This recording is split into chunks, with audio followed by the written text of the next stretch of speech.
Have you ever wondered about the unusual wedding traditions around the world? Well, let's dive right into it. Coming in at number 10, we have the blackening of the bride from Scotland. Now, this might sound a bit strange, but it's all in good fun and steeped in tradition. Here's how it goes. Friends and family of the bride, and sometimes the groom, gather to cover the couple in an assortment of substances. We're talking about mud, treacle, feathers, and flour. It's all a bit messy and a whole lot of fun. Once the couple is well and truly blackened, they're paraded through the streets for all to see. The purpose of this unconventional ritual, it's believed to ward off evil spirits and bring good luck to the couple. This is one tradition that's guaranteed to make the wedding a memorable event for the couple and all involved. Imagine being covered in mud, treacle, feathers, and flour on your big day. Quite a memorable experience, isn't it? At number 9, we journey to the vibrant land of India, where we uncover a unique tradition known as Kumbh Vivah. This fascinating ritual comes into play when a person is believed to be under an astrological curse, specifically due to an unfavorable positioning of Mars in their horoscope, a condition known as Manglik dosha. The age-old belief holds that this can cause marital issues or even the untimely demise of the spouse. So how does one combat this celestial predicament? Through Kumbh Vivah, of course. In this ceremony, the afflicted individual is married off, not to their human partner, but to a banana tree or a silver idol of Lord Vishnu. The belief is that this symbolic marriage absorbs the adverse effects of the curse, thus safeguarding the subsequent marital union with their human spouse. Marrying a banana tree or a silver idol before your actual wedding. Now that's an interesting way to start a marital journey. Sticking with India, our number 8 spot goes to the tradition of marrying a tree. Now you might be wondering, why would someone marry a tree? Well, in certain parts of India, especially in rural areas, it's believed that people born under specific astrological signs or with particular physical attributes are cursed. To break this curse, they first marry a tree in a traditional Indian wedding ceremony. The ceremony is as elaborate as any other Indian wedding, complete with rituals and blessings. Once the vows are taken, the tree is cut down, symbolically breaking the curse. This act signifies the end of all misfortunes that might have befallen them due to the curse. Now, with the curse broken, they are free to marry a person. It's a fascinating blend of astrology, superstition, and tradition that shapes these unique nuptials. Breaking the curse by marrying and then cutting down a tree, a truly unique custom in the world of weddings. Moving to the Far East, our number 7 is the crying ritual of the Tujia ethnic group in China. This unique tradition sees brides shedding tears for an hour each day in the month leading up to their wedding. It's not a display of pre-wedding jitters, but rather an expression of joy. In this context, crying is associated with good fortune and prosperity. The ritual gradually becomes a family affair, with the bride's mother joining the daily sob session after 10 days, and the bride's grandmother adding her tears to the mix after another 10 days. This collective weeping is seen as a way to strengthen family bonds and express their shared happiness for the upcoming nuptials. So, if you ever find yourself attending a Tujia wedding and see the bride in tears, don't be alarmed. It's all part of the ritual. Crying every day for a month before your wedding, talk about an emotional buildup.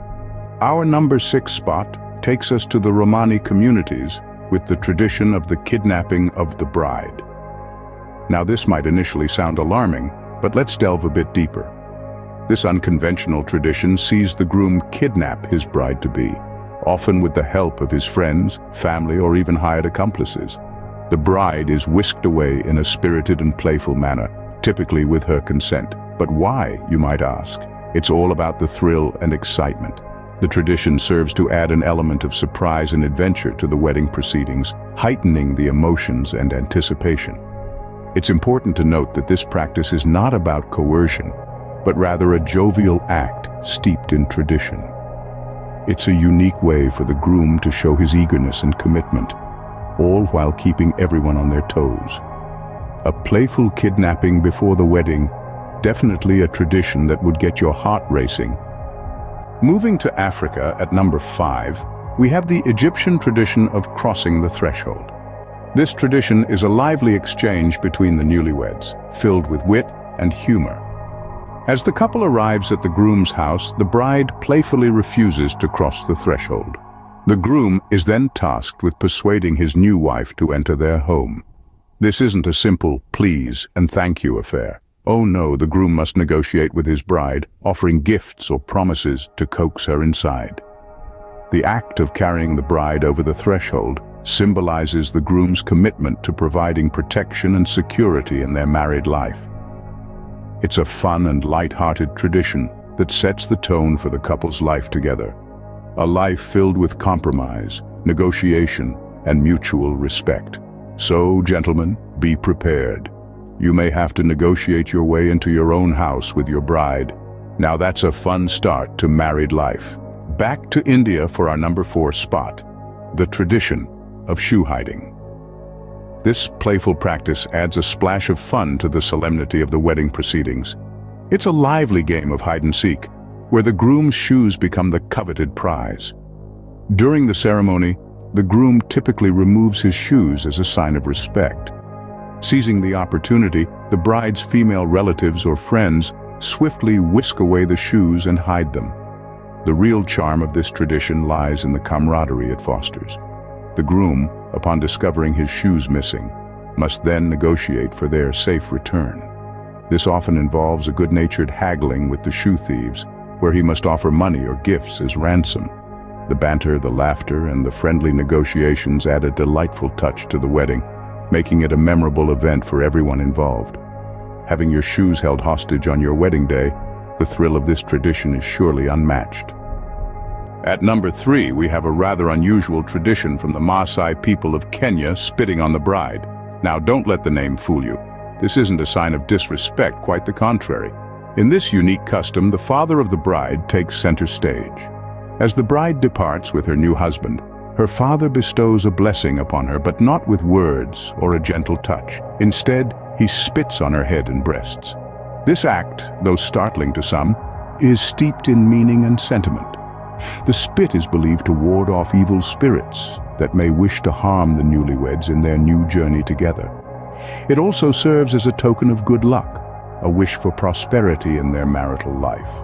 So while it may seem unconventional to some, it's a cherished tradition for the Maasai people. Getting spat on for good luck, certainly a tradition that stands out, doesn't it?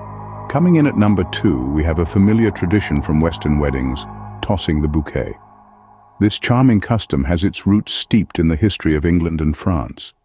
Originally, it was thought that pieces of the bride's attire brought good fortune, leading to guests ripping chunks of fabric from her dress. To prevent this, brides began tossing their bouquets into the crowd to distract their guests.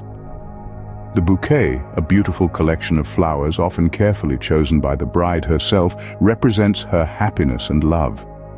When tossed high into the air, it becomes a symbol of shared joy, a piece of the bride's own good fortune passed on to her unmarried friends and family. The excitement builds as the ladies gather, eyes on the prize, each hoping to be the lucky one who catches the bouquet. According to tradition, the one who does is believed to be next in line to marry.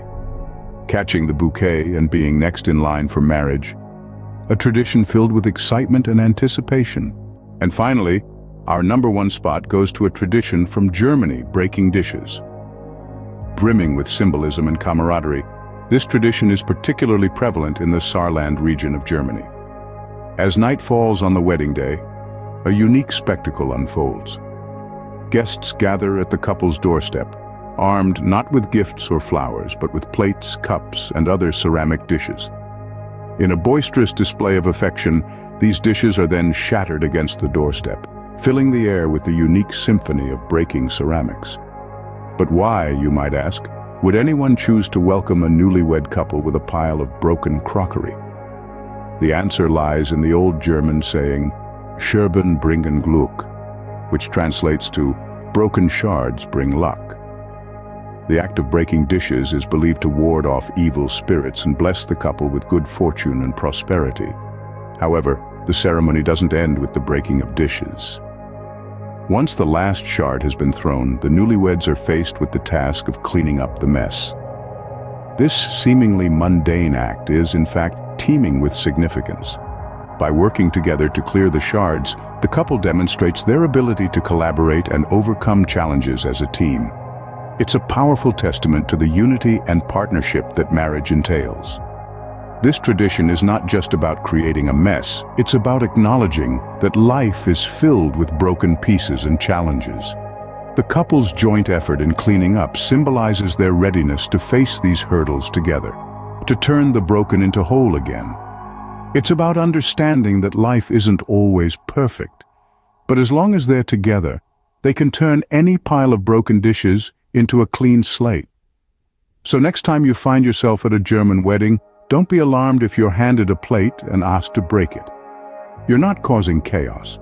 You're contributing to a beautiful, centuries-old tradition that celebrates unity, cooperation, and the power of partnership.